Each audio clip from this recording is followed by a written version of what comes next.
이번 시간에는 목표 중심의 성과를 위한 OKR이라는 주제로 강의를 해보겠습니다.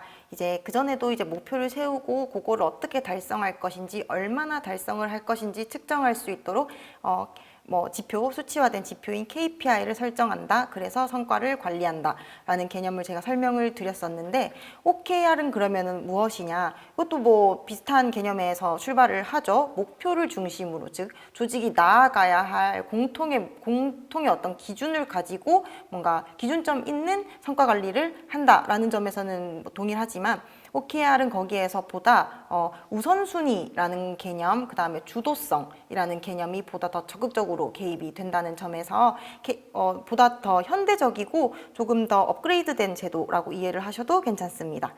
먼저 OKR의 개념에 대해서 설명을 드리겠습니다. OKR이란 무엇이냐? 조직, 팀, 개인이 목표를 설정하고 그 결과를 측정할 수 있도록 도와주는 프레임워크입니다. 조직 전체가 동일한 사안에 집중할 수 있도록 만들어주는 성과관리 툴이기 때문에 지금 내가 당장 무슨 일을 해야 하는지, 내가 어떤 일을 했을 때 조직에 도움이 되는지, 우리 조직이 다음 분기에는 어떤 걸 목표로 하고 어디로 나아가야 되는지 몰라서 어버버하는 상황은 안 생길 수 있다는 겁니다. 근데 이제 그것뿐만이 아니에요. 잘 수립된 OKR은 얼마나 좋은 효과를 낼 수 있는지에서 조금 더 자세히 설명을 드리도록 하겠습니다. 자, OKR이라는 것이 무엇의 약자냐? 첫 번째로 오브젝티브, 목표입니다. OKR에서 O가 목표인 거죠. 목표를 수립을 하고 KR은 핵심 결과, Key Result라고 하는데 내가 수립한 이 목표, 여기에 도달하면 그때 나의 내 결과는 어떤 모습일까? 결과적으로 그거에 대한 개념이고, 이거를 이렇게 대응시키는 게 적절하지 않다라고 하는 사람들도 많지만, 이해를 돕기 위해서 말씀을 드리면 결국 OKR에서 이 Key Result, KR이 아까 말씀드린 KPI의 역할을 한다고도 이해하실 수 있습니다. 여기에 대해서는 어떤 차이점이 있는지 제가 조금 더 자세하게 뒤에서 다루도록 하고요. 먼저 목표는 설명드린 것처럼 어떤 성취해야 할 대상이에요. 단순히 어떤 목표이다라기보다는 정말 도전적이고 우리 조직이 앞으로 나아갈 수 있게끔 가슴 뛰게 하는 어떤 이상향과 같은 느낌이라, 뭔가 단순한 목표라고만 이 개념이 정립이 되기에는 그보다는 훨씬 더 비전이라던가 미션이라던가 하는 이런 추상적인 개념들이 많이 개입되어 있는 그런 개념이라고 생각을 해주시면 되겠습니다. 그렇다면 이 핵심 결과인 키 리절트도 결국 아까 KPI처럼 목표를 얼마나 달성했는지, 내가 목표에 어느 정도 도달했는지 알아야 되기 때문에 측정이 가능하게 수립이 되어야 한다는 게 또 포인트입니다. 결국 그러면 마지막에는 이 키 리절트가 몇 %로 달성이 되었는지 그 달성률을 평가를 할 것이기 때문에 이렇게 중요하게 설정이 되어야 될 것이고요. 자, 말씀드렸던 것처럼 이 목표는 굉장히 구체적이고 도전적으로, 그리고 행동지향적으로, 그러니까 내가 다음번에 무슨 일을 할지 바로 파악이 가능하게끔 목표가 설정이 되어야 합니다.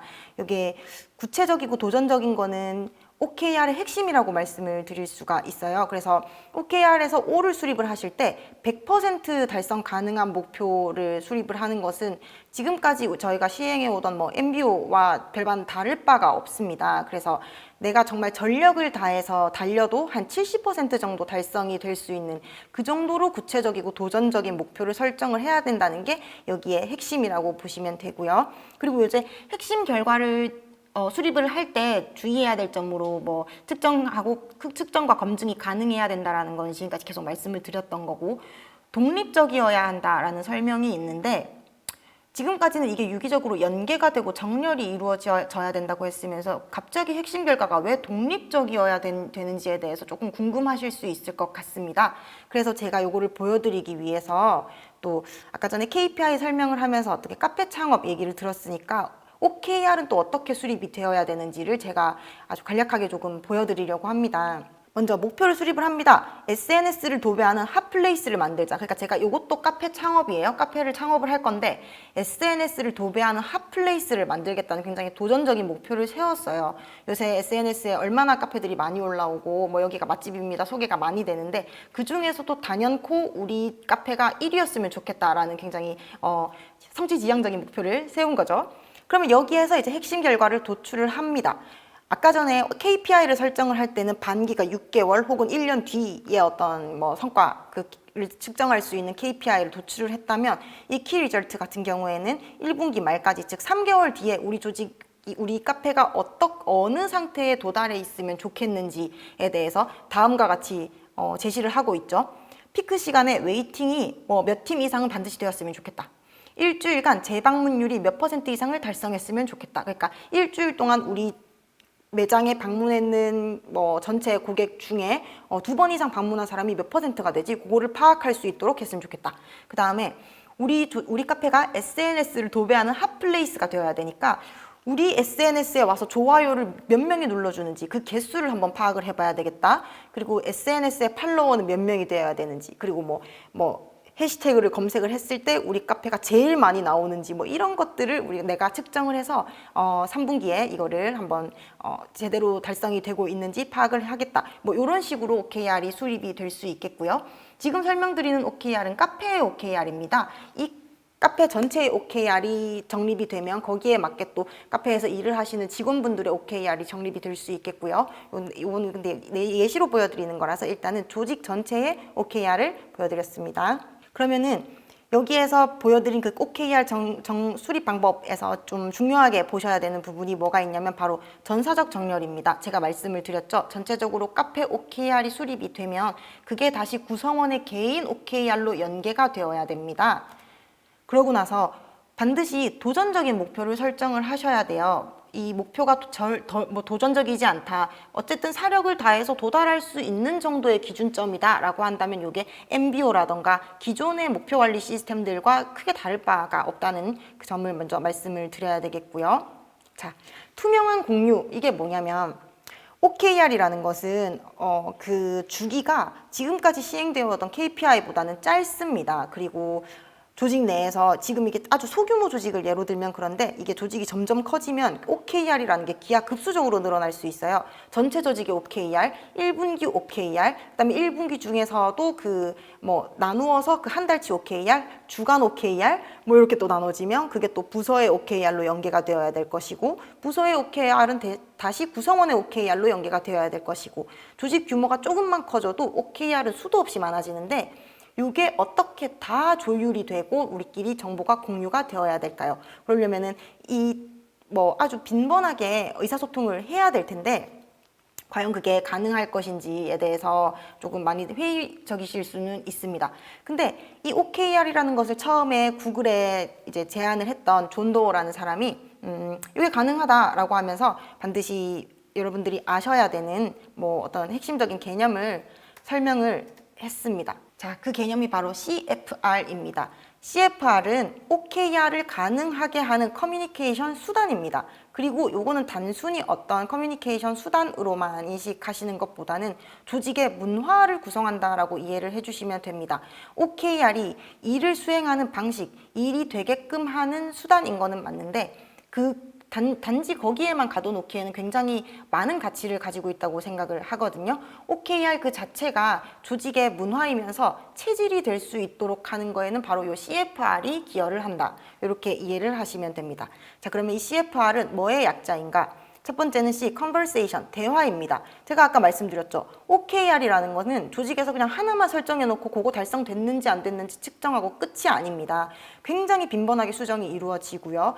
수준마다, 사람마다, 그다음에 어떤 목표마다 굉장히 많은 O가 있고 KR이 있을 텐데 이것들을 다 조율을 하기 위해서는 반드시 어떤 대화가 이루어져야 됩니다. 그러면은 대화가 단절되어 있고 커뮤니케이션이 힘든 조직에서는 OKR이라는 게 성공을 하기가 당연히 힘들겠죠. 두 번째는 피드백입니다. 이 피드백이 OKR에서는 피드백이 어떻게 이루어져야 되냐면 KPI 같은 경우에는 조직에서 KPI가 설정이 되면 하부로 내려주죠. 그리고 하부에서 지금까지 KPI가 몇 % 달성이 되었습니다.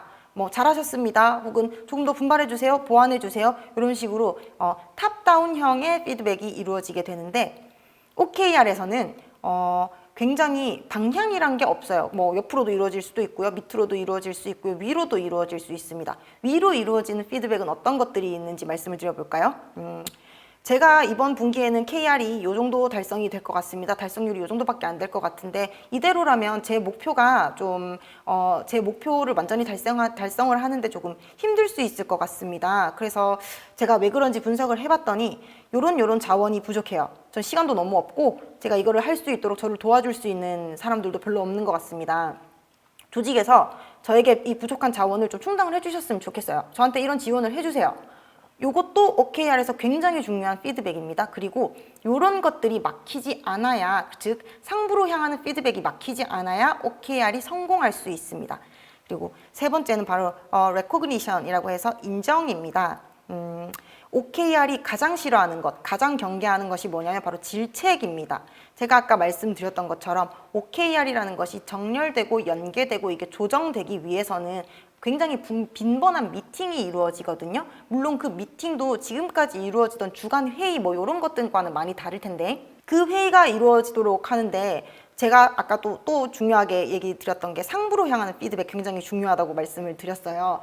근데 OKR 미팅을 하러 들어갔는데 상부로 향하는 피드백을 했더니 질책을 막 한다. 그러면 그 뒤로는 상부로 어떤 피드백이 향하지가 않겠죠. 그러면 결국 하부로만 피드백이 향하게 되고 이것이 기존의 조직을 운영하던 방식과 별반 다르지 않다.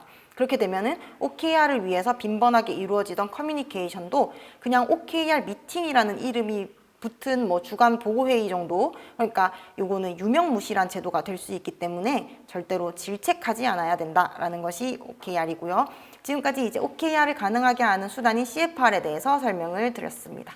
자, 그렇다면 이 OKR이 스타트업 조직에 과연 적합한가? 사실 OKR은 도입을 하는데 굉장히 돈이며 시간이며 꽤 많은 노력이 들 수 있는 제도이거든요. 근데 이거를 왜 스타트업 조직에 많이들 추천을 할까? 이렇게 설명을 드리려고 하는데 앞에는 이제 뭐 여러 가지 OKR의 효과들에 대해서 이론적인 설명들이 나와 있는데 저는 그냥 이렇게 설명을 드리고 싶습니다. OKR이라는 것을 처음에 도입을 할 때 사람들이 조금 반감을 가질 수 있어요. 기존의 시스템으로는 왜 안 되는데, 왜 OKR이 중요한 대안이어야 하는데 에 대해서 공감을 못할 수가 있는데 뭐 스타트업 같은 경우에는 초기에 이제 창업을 딱 해가지고 이 조직이 어떻게든 살아남게끔 하는 게 모두의 목표일 수 있어요. 그러니까 결국 모두가 하나에 집중하기가 굉장히 쉬운 상황이기 때문에 같은 이상을 꿈꾸면서 같은 비전을 공유할 수 있다는 거, 그것이 OKR을 바로 실시할 수 있게끔 즉 초기 저항을 줄일 수 있는 토대가 됩니다. 그래서 뭐 처음에 이런 상황 요인을 고려를 하면 애초에 다른 제도를 운영하다가 OKR로 바꾸는 것보다 OKR을 애초에 도입하고 시작하는 조직은 성공할 가능성이 꽤 높다라고 저는 판단을 하고 있습니다. 자, 이렇게 말을 했으니까 자, 그러면 이 말이 OKR의 도입을 추천한다는 말인가요? 아니면 비추천한다는 말인가요? 물어보실 수 있을 것 같은데 저는 여기에 대해서 이렇게 답변을 드릴 수 있어요. 네, 추천드립니다. 이보다 트렌디한 툴이 없습니다. 근데 여기 전제가 있습니다. OKR의 기본 철학이 지켜질 수 있다면 이보다 트렌디한 툴이 없습니다. OKR이 제대로 시행될 수 없다면 오히려 마이너스이고요. 제가 아까 말씀드렸듯이 OKR은 질책을 굉장히 싫어합니다. 구성원들의 입막음, 질책, 그리고 또 요걸로 결국 또 성과를 쪼는 수단으로 전락하게 된다면 이 OKR은 없으니만 못해요. 도입하는 데 굉장히 많은 노력이 들기 때문에 중요한 거는 이 제도 자체의 도입, 즉 OKR이라는 것이 좋은 제도인가요? 안 좋은 제도인가요? 그래서 도입을 할까요? 말까요? 보다 이 OKR이 가지고 있는 어떤 철학, 그 구성원들이 주도적으로 그다음에 뭐 자기가 자율적으로 업무를 수행을 하고 자신의 성과를 스스로 평가해서 다음번에 또 자기 셀프 피드백이 가능하도록 혹은 상부의 피드백이 가능하도록 한다는 그 철학을 이해를 하시고 이 OKR이라는 것이 결국 조직 문화, 조직의 체질을 바꿀 수 있어야 하기 때문에 중요한 것이구나 라는 그 철학을 이해를 해 주셔야 이 OKR을 완전히 이해하셨다고 말씀드릴 수 있습니다. 자, 그래서 만약에 OKR 도입을 고민을 하고 계신 분들이 계시다면 여기 앞에 나와 있는 세 가지 질문에 스스로 한번 답을 해보시기를 바랍니다. 자, 왜 OKR을 도입하려고 하는가? OKR 도입 목적 자체가 희미하면 요거는 뭐 굳이 필요한 제도가 아닐 수 있습니다. 목적이 분명할 때 OKR을 도입을 하시면 좋겠고요. 아까 말씀드렸듯이 OKR이 초기 저항에 부딪힐 가능성이 굉장히 높아요. 그래서 어떻게 구성원들의 공감대를 형성할 것인지에 대해서도 고민을 하셔야 되고 구성원들이 OKR을 정립을 하고 요걸 이행을 할 때 여러 가지 난관에 부딪힐 텐데 이거를 지원할 수 있는 시스템을 충분히 갖출 수 있는 여력이 되는가, 혹은 그게 어떤 여력이라는 게 꼭 경제적인 여력이 아니어도 됩니다.